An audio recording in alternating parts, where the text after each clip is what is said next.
18वें अध्याय में गीता पाठ की महिमा बताई गई है।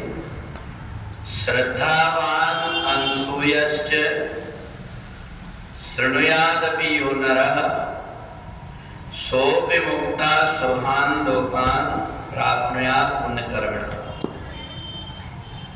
जो श्रद्धा पूर्वक गीता को श्रवण कर लेता है वे पाप मुक्त होकर के पुण्य कर्म करने वाले शुभ लोकों में शरीर छोड़ करके जाते हैं। कुछ ऐसी चीजें होती हैं जिनके अपने अपने अलग अलग प्रभाव होता है। हम अगर अपने मुंह में मिश्री डालें तो तुरंत मीठापन लगता है। मिर्च अगर रखें तो उसकी कड़वाहट लगती है।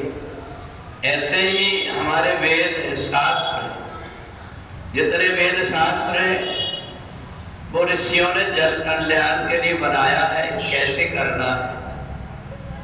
परंतु गीता एक ऐसा शास्त्र है जो भगवान की वाणी से निकला हुआ है, जिसमें सारे वेदों का, सारे शास्त्रों का सार है।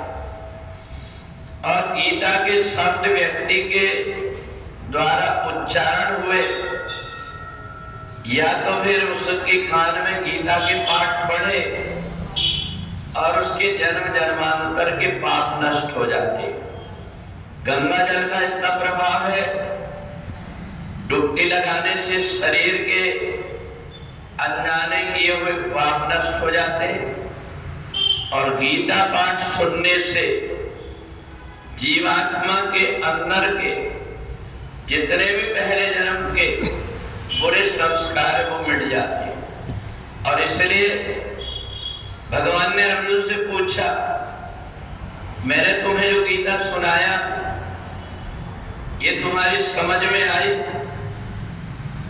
तुमने श्रद्धा पूर्वक सुना? अर्जुन ने कहा, बिल्कुल मैंने आपकी बात को श्रद्धा पूर्वक सुना। अब बताओ, पहले तुम्हारे मन में जो विचार थे और अब में अंतर आया कि नहीं? अर्जुन ने स्पष्ट कह दिया, नष्टो मोह स्मृति लब्ध्वा। अब मेरा मोह नष्ट हो गया है। अब मेरे को ज्ञान हो गया है कि परमात्मा जो कुछ चाहते हैं वही होता है। और इसलिए मेरे अंदर अनेक प्रकार का जो मोह था, मैं दुखी हो रहा था अपने परिवार के लिए, मेरा वो मोह नष्ट हो गया। और यही बात दुर्गा सप्तशती के पहले अध्याय में आती है कि जिस समय पर समाधि और सुरत नाम के ये दोनों भक्त एक अपने परिवार से दुखी होकर के जंगल में रो रहा था और एक परिवार के द्वारा दुर्व्यवहार के कारण परेशान हो रहा था। और जब वो एक महात्मा जी के पास में पहुंचे तो उन्होंने ज्ञान करा दिया कि मोह के कारण ही व्यक्ति को दुख होता है। तो मोह को छोड़ दो। तो कहा, ये मोह छूटेगा कैसे?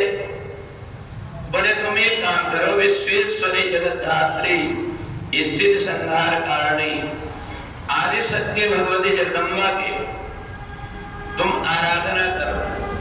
अगर कोई व्यक्ति साल भर आदि शक्ति भगवती जगदम्बा की आराधना नहीं भी कर पाता तो नवरात्रि में अगर वो आदि शक्ति भगवती जगदम्बा का चिंतन करता है, थोड़ी देर माता रानी के समक्ष बैठ करके और उनको देखते रहता है, इससे उसके अंदर में पहले के जितने भी बुद्धि के अंदर मैल लगे वो दूर हो जाते।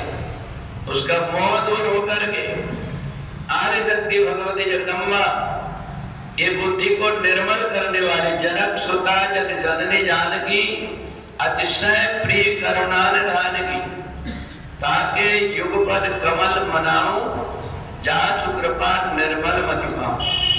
अगर कोई बुद्धि निर्मल करना चाहता है, पवित्र करना चाहता है, आदि शक्ति भगवती जगदम्बा की जैसी भी आराधना बने, ये जरूर नहीं है कि मंत्रों से करें, क्योंकि माँ बेटे की सब प्रकार की भाषा को समझती है और इसलिए जो माँ के समक्ष बैठ करके उनका चिंतन करता है उनकी बुद्धि पवित्र हो जाती है और उस व्यक्ति के अंदर पवित्र बुद्धि से जो निर्णय लेता है वो उसके जीवन में काम आता है। किसके साथ कैसे व्यवहार करना है ये बुद्धि उसको आ जाती है। तो इसलिए 18वें अध्याय में भगवान कहते हैं मोक्ष के लिए तुम्हें कहीं भटकना नहीं है।